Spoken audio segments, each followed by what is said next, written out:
삼국지 최고의 책사가 누구인지는 굉장히 흥미로운 주제죠. 하지만 연희가 아닌 정사에서 이 주제를 논하라고 한다면 상당히 어려운 점이 많습니다.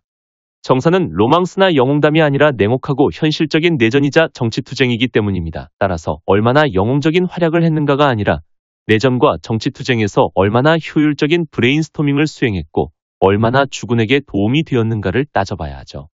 그리고 삼국지의 책사들은 그 스타일이 다양한데 큰 범주에서 두 가지 유형으로 분류할 수 있습니다. 우선 군주의 정치적 성공을 도모하는 계책이나 세력 방향성의 큰 틀을 잡아주는 정치참모, 그리고 지휘관의 군사적 성공을 도모하는 계책이나 전투 방향성의 세부적인 오더에 관여하는 전투참모, 이렇게 두 가지죠. 정치참모에겐 거시적인 시야와 대전략 능력의 유무가 평가 기준이 될 것이고 전투참모에겐 미시적인 시야와 군략 능력의 유무가 평가 기준이 됩니다. 오늘의 주제는 바로 전자에 속하는 정치참모들입니다. 원소의 성장의 스타트를 끊어준 봉기는 사실상 공으로만 보자면 전풍에 견줄만한 원소 제1의 책사입니다. 봉기는 원소가 한복의 견제에 시달리고 있을 때 공손찬을 부추겨 기주를 공격하도록 하고 그 사이 불안해진 한복을 협박해 기주를 취하는 사기극을 진언했죠. 원소는 이 계책을 채택해 아무 수고도 들이지 않고 기주의 주인이 될 수 있었습니다. 이후에는 원소군의 행정을 총괄하다시피 하며 정치적인 공적은 물론 통치행정적인 면에서도 믿음직한 패였으니 원소 버전 순욱이라고 할 수 있는 책사였습니다. 하지만 원소 사후 자기 이득을 위해 멋대로 원상을 옹립하면서 세력을 분열시키고 원담에게 죽었으니 어쩌면 자기 손으로 쌓아올린 원소군을 자기 손으로 망하게 만들었죠. 사기극 한 번으로 북중국의 판도를 바꿔버렸던 대단한 정치참모였음에도 말년이 너무나 아쉬웠습니다. 순욱, 순유, 가후, 정옥, 곽가, 동서로 이루어진 조조의 1차 참모진의 뒤를 이은 2차 참모진의 대표는 바로 유엽과 사마이입니다. 나중에 쿠데타를 일으키고 위나라의 숨통을 끊어버린 사마이와 달리 유엽은 무려 광무제 후손임에도 조조 정권을 위해 충성을 다한 인물이었죠. 유엽의 대국적 시야는 타의 추종을 불허하는 수준이었는데 한중 점령 후 초까지 쳐야 한다고 진언했으나 조조는 등록망촉의 일화를 논하며 받아들이지 않았죠. 그 결과는 하후연을 잃고 한중을 뺏기며 조조의 지휘관 커리어의 가장 초라한 은퇴식으로 이어졌습니다. 이후에 관우가 손권에게 죽자 모두가 촉은 작은 나라이고 명장은 관우만 있을 뿐이니 끝장이 났다고 여겼는데 유엽만이 이런 명대사를 남기며 이릉대전을 예언했습니다. 유비와 관우는 도의상으로는 군신의 관계이지만 은혜는 마치 부자의 관계입니다. 그런데 관우의 복수를 하지 않으려 한다면 이는 두 사람 사이에 평생의 정분이 부족했다는 뜻이 됩니다. 과연 유비는 모든 반대를 물리치고 전 국력을 동원해 오나라 정벌에 나섰죠. 이에 유엽은 아예 이번 기회에 손권을 협공해야 한다고 조비에게 진언했지만 조비는 둘이 다시 손을 잡을 것을 우려해 거절했습니다. 하지만 유엽은 장담컨대 유비가 손권을 더 필사적으로 조지려 들 거라고 예측했죠. 이후에도 조비가 뒤늦게 남정을 일으키려 할 땐 이미 늦었다며 판세를 읽는 예측력 면에선 타율 100%를 자랑했습니다. 순욱과 순유가 각각 정치와 군사 방면의 제1책사들이었다면 정욱은 곽가와 더불어 조조의 세세한 결정 하나하나에 절대적인 영향을 행사했던 조언가에 가까운 포지션이었습니다. 특히 그의 판세를 읽는 예측력은 경이로울 정도인데 유대 휘하에서는 공손찬과 원소 중 어디에 붙을지 고민하던 유대에게 원소에 붙으라 진언, 그리고 정말로 원소가 공손찬을 격파했고 조조 휘하에서는 조조가 원소에게 항복할지 망설일 때 항전을 주장, 그리고 정말로 조조가 원소를 격파했습니다.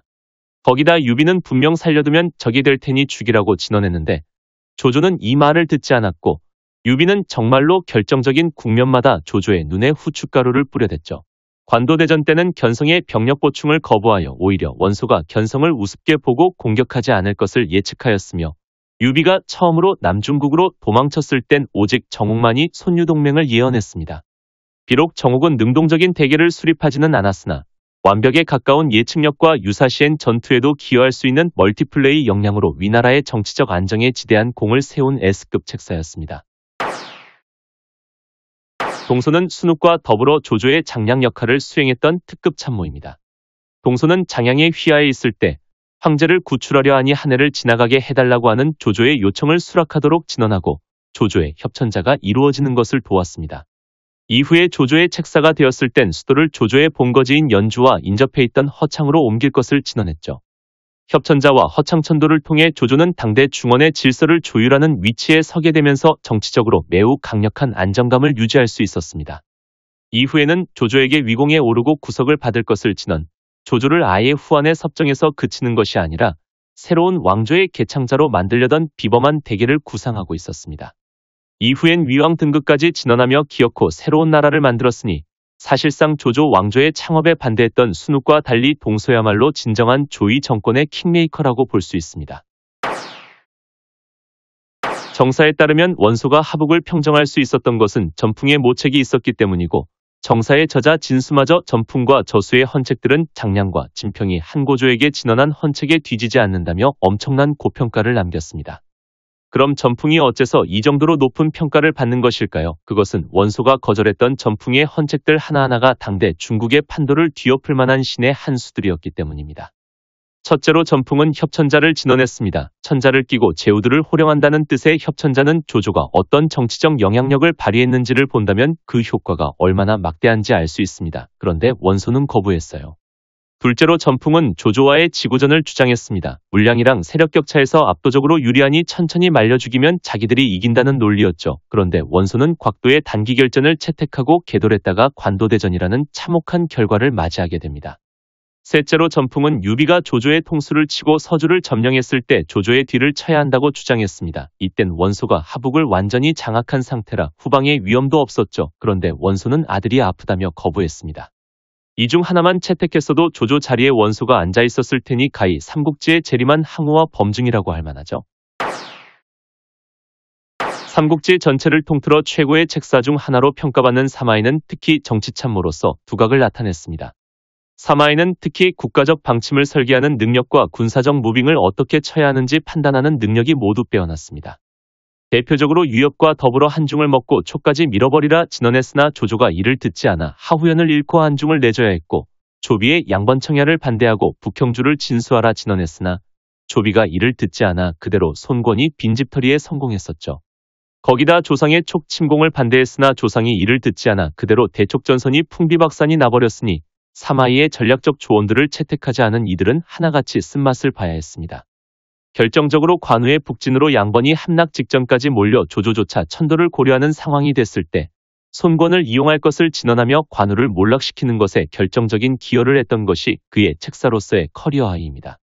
전쟁 전략적으로도 이렇게 결정적인 헌책들을 생각해냈는데 내정적인 측면에서도 계백수 20만 명을 농장민으로 다시 쓰도록 진언하여 국가재정 확충에 기여했고 등예와 왕창을 비롯한 후세대 인재들을 발탁해 인사 분야에도 많은 성과를 남겼습니다.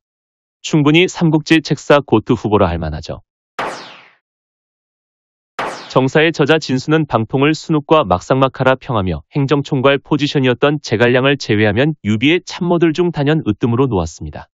특히 국가적 방침을 설계하고 능동적으로 군주를 독려하여 끝내 성과를 거둘 수 있게 만든 트리거였다는 점에서 방통은 순욱과 궤를 같이 하고 있습니다. 진수도 아마 이러한 부분에 포커스를 맞춘 것 같아요. 방통은 유장을 치는 것이 양심에 찔린다며 계속해서 고민을 거듭하던 유비를 사정없이 다그쳐 그의 입주 평정에 결정적인 기여를 했죠. 하지만 정작 유장을 공격하기 전에는 양심에 찔려하던 유비가 승리한 후엔 장수와 사졸들의 처자식 그러니까 백성들을 인질로 잡고 잔치를 벌이면서 즐거워하는 깡패두목 같은 짓을 벌이자 방통은 이게 사람 새끼가 할 짓이냐며 유비를 질책했습니다. 즉 유비가 양심 운운하며 머뭇거릴 땐 유비를 다그쳤고 유비가 깡패 같은 짓을 벌일 땐 오히려 유비에게 양심 좀 챙기라 질책한 방통은 참모 하나가 군주를 거의 완벽하게 컨트롤하는 모습을 보여주었습니다. 아마 제갈량이었으면 이런 식으로 유비를 갈구지는 못했을 테니 유비의 입촉 과정에서 유비가 뇌절을 하지 않도록 최대한의 컨트롤에 성공했던 방통의 정치참모로서의 공적은 진수가 평한 대로 조조의 순욱과 상당히 매칭이 된다고 봅니다. 저는 전략가로서는 노숙이 독보적인 원탑이라고 생각합니다. 삼국지에 등장하는 책사들은 전부 군사적 성공과 정치적 성공을 위한 방향성을 세팅하고 판을 까는 역할에 충실했습니다. 하지만 노숙은 다릅니다. 노숙이 손권을 보자마자 한 말은 다음과 같습니다. 한 왕실은 이제 회생불가입니다. 거기다 조조라는 신세대의 항우가 있으니 당신은 신세대의 유방이 되어 천하통일과 황제의 뜻을 두시지요. 제환공과 진문공의 사업, 즉 폐업을 도모하겠다 밝혔던 손권에게 한고조의 사업, 즉 왕조 창업을 도모하라 한 것이죠. 모든 책사들이 주군을 포스트 춘추호패로 만들려 할 때 노숙만이 자신의 버신 주유와 더불어 주군을 포스트 한고조로 만들고자 한 것입니다. 노숙이 품고 있던 뜻이 얼마나 거대했는지를 알 수 있는 부분이죠. 그리고 노숙이 구상했던 전략은 바로 구체화가 되는데 흔히 천하이분지계라 불리는 전략입니다. 하지만 전 이것은 주유의 대전략이라 보고 노숙의 대전략은 다소 다르게 보고 있습니다. 바로 남중국 연맹이에요. 걸림돌이 될 유비를 가둬놓고 남중국 전체를 통일한 뒤 서량의 마초와 연계하여 북중국을 통일한 조조를 협공한다는 것이 주유의 대전략이었지만 노숙은 유비를 걸림돌이 아닌 연맹의 협력자로 인식하고 있었습니다. 그래서 형주를 유비한테 빌려주고 몸빵을 시키게 했죠. 사실 이건 주유가 죽은 이상 전선이 2개로 늘어나면 손호 입장에서도 통제가 까다롭습니다. 노숙은 이 부분을 자신의 남중국 연맹 플랜과 연계했던 것 같아요. 비록 유비의 통수는 예상 밖이었지만 지속된 형주에서의 분쟁을 완화시키고 익양대치 때도 관우를 압도하는 등 노숙이 설계한 남중국 연맹의 공조는 쭉 노숙의 주도 하에 이루어졌습니다. 정치참모로서 그리고 전략가로서 이 정도의 영향력을 발휘한 이는 매우 희귀합니다. 제갈량이 정치참모로서 군주에게 어떤 영향을 끼쳤는지는 단어 하나로 증명이 가능합니다. 바로 융중대, 천하삼분지계로 일컬어지는 그의 대전략입니다. 형주를 장악하고 익주를 겸병한 뒤 남만을 위무하고 서윤과 화친하며 손권과의 연합체계를 구축, 그렇게 정치가 안정된 후 형주에서 상장이 북진하여 완과 낙양을 치고 익주에서 군주가 직접 관중으로 진격한다는 플랜은 유비 입장에서는 최적의 무빙을 칠 수 있는 대전략이었습니다. 북중국에서 조조에게 쥐어터지다가 남중국으로 피난을 왔던 유비는 이 청사진에 맞추어 체계적인 무빙을 쳤는데 손권과의 연합으로 형주를 따내고 친족을 통수쳐가면서 익주를 따내고 마초를 한중왕표 일서열에 올리면서 서윤과의 화친을 꾀하고 관우에게 가저로를 내려 북진을 지시하는 것까지 거의 모든 것이 일사천리로 이루어지는 기적을 맛보게 됩니다. 이 청사진에 의거한 체계적인 무빙으로 정치질에만 능했던 주먹패가 비로소 체계화된 지역 군벌로 거듭날 수 있었고 북중국에서 실패한 유비가 남중국의 절반가량을 아우르면서 필생의 라이벌 조조에게도 크게 한 방을 먹일 수 있었습니다.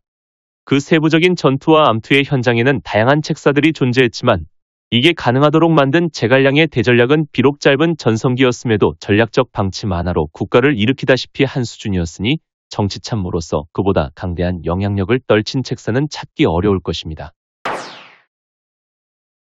정치참모란 군주와 세력의 정치적 성공을 위해 헌책하는 책사를 뜻합니다. 하지만 삼국지에서 유일하게 책사가 아니라 제2의 군주로까지 역할을 확장시킨 정치참모가 있었으니 그게 바로 순욱입니다. 조조는 친정을 자주 나갔기 때문에 항상 그 빈자리는 순욱이 맡아 세력을 이끌어야 했습니다. 즉 북중국 통일 이전까지의 조조군은 군사의 조조 세력, 정치의 순욱 세력으로 이원화된 체제라고 할 수 있었죠. 조조는 중원 한복판에 자리를 잡고 있어서 친정을 나갈 때마다 사방으로 둘러싸인 적들에게 빈 집이 노출되는 형세를 보였습니다. 거기다 조조 또한 멘탈이 흔들리는 경우가 많았는데 그럴 때마다 항상 조조의 빈자리를 어떻게든 지켜주고 조조를 바로잡아주며 여러 차례 찾아오는 세력 붕괴의 위기를 모두 타파해냈죠. 이러한 안정감만으로도 정치참모로서 이미 최고를 달리고 있는데 순욱의 가장 큰 업적은 따로 있습니다. 바로 협천자예요. 순욱의 이 진언으로 조조는 황제를 끼게 되면서 정치적, 전략적으로 모두 유리한 명분을 확보할 수 있는 강력한 치트키를 얻을 수 있었습니다. 큰일은 항상 순욱과 의논했던 조조가 순욱으로부터 정치적으로 거두어낸 최대의 성과라고 할 수 있었죠.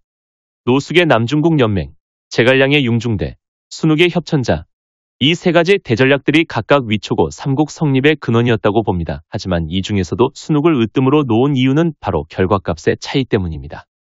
노숙의 남중국 연맹은 유비의 통수를 예측하지 못하며 아쉬운 마무리를 보였습니다. 제갈량의 융중대는 관우가 형주를 말아먹으면서 반쪽짜리가 되고 말았죠.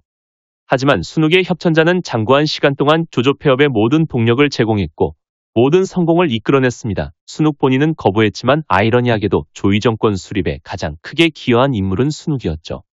단연 삼국 최고의 정치참모인 순욱이 예측하지 못한 것은 오직 조조의 야욕뿐이었던 겁니다.